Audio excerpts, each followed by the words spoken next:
Hey everybody, welcome back to Tech Odyssey. So today I'm back with another unboxing and first impressions, and this time it's the LG Velvet. So this one's the AT&T model, but it's going to be available on other carriers later on this summer. This is actually going to be available on July 22nd, which is the day after this video was recorded. I'm really excited about this, and I've been waiting for it to come out for a while. It got announced overseas in Korea quite a while ago, later at the end of the spring. So now we finally have our hands on it, and we can take it out of the box and take a look at it, along with the dual screen. Now, before we get into that, I do want to say if this is your first time stopping by the channel, I appreciate you being here. If you enjoy the video, please hit the like and the subscribe button and the little notification bell so you can get updates when new videos come out. Now, let's take a look inside the box.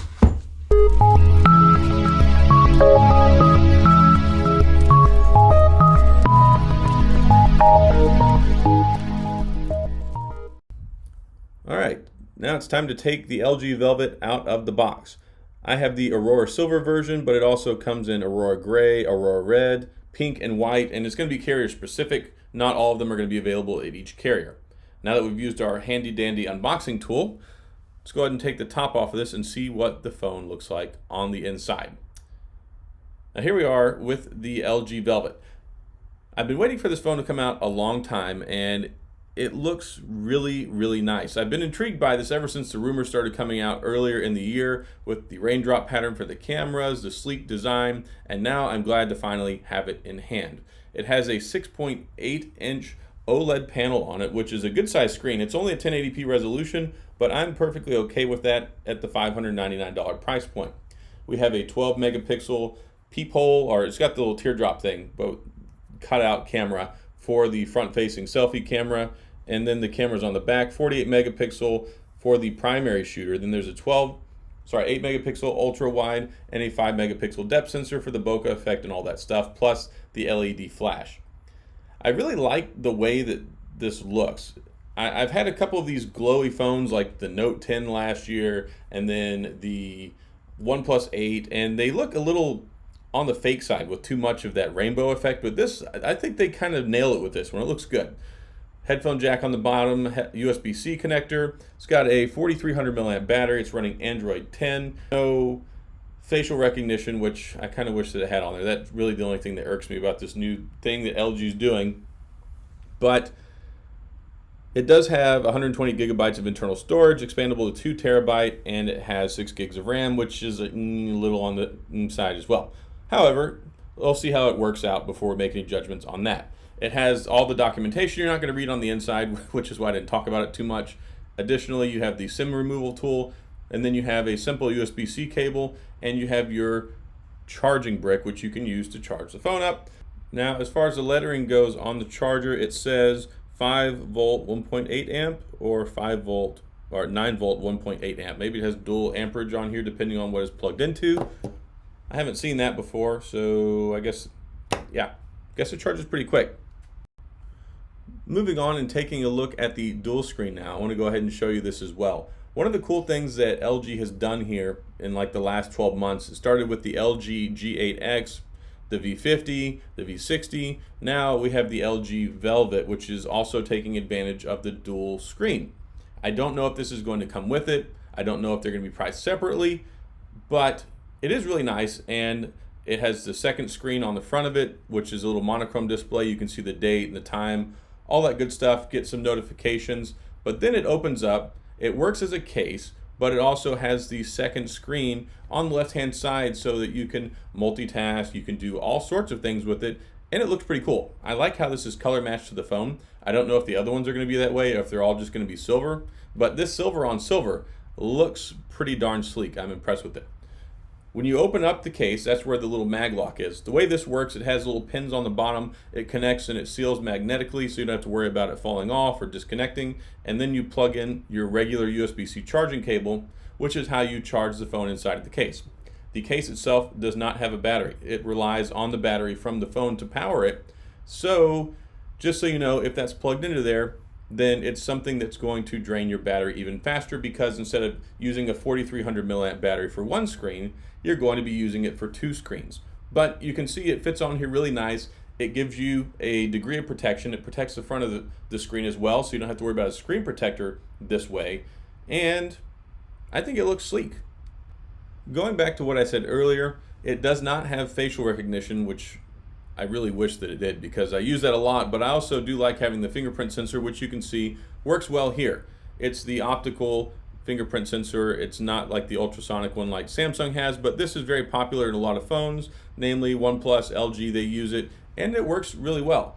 You can set it up as soon as you set the phone up, and yeah, it works fine. I don't have any issues with it whatsoever, and I haven't with the other devices. I just wish that it had facial recognition on top of it. Even if it were simple facial scanning, I kind of feel like that's a bit of a miss here.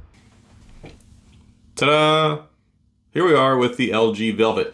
I did get it set up, and I've been using it for a little bit. I wanted to take an opportunity to kind of showcase some of this stuff because, of course, the phone's going to be available July 22nd. This is July 21st, so it's going to be out tomorrow at AT&T. They're supposed to trickle out to the other carriers, according to the information that I got later on this summer. Some of the key important features on here that I like are, of course, the cameras. It has a 48 megapixel primary shooter, and then you've got the 5 megapixel depth sensor, 8 megapixel ultra wide on the back. They didn't go swinging for the fences with a lot of this stuff. And I can appreciate that because it seems like they invested a lot of their engineering prowess and innovation into the form factor. They wanted to make something that stood out, and I think that they have done that. I do like this raindrop pattern design where it kind of simulates a raindrop. You have the larger drop, and then it trickles down towards the depth sensor down on the bottom, and then the LED flash that's there as well. They still have the Google Assistant button on the side, which I like. It's balanced very well. It kind of reminds me of the Note 10. It does have a boxy appearance, but it has really nice, subtly curved edges on the display and then rounded edges up here on the top, which I like. I can get jiggy with this. USB-C on the bottom, of course, the speaker. Something interesting about the headphone jack, it doesn't have quad DAC. I don't know how I feel about that. Since it is only $599, I kind of give them a pass on that because you still have the V series, which of course, it seems like the different V and G series are going away with this device. They're going to start having real names, which I like. I've been complaining about a lot of phones for a long time, and they just get so caught up in these names like the V50, the V60, ThinQ, 5G.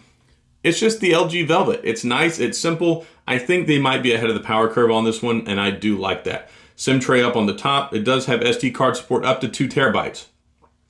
With the 128 gigs of internal storage, I think that's perfectly fine. It does have 6 gigabytes of RAM. For $599, I would have liked to have seen a little bit more than that. I'm not going to be too picky or judgmental on that right now just because I haven't had time to test it out. But with the Snapdragon 765G, which is a 5G chipset, it works with the sub-6 5G. It should work perfectly fine, but since this is an AT&T carrier lock model and I have T-Mobile, I can't test it out right now. I might go pick up a Cricket SIM card just so I can test it out so I can give y'all a real deal test on the phone.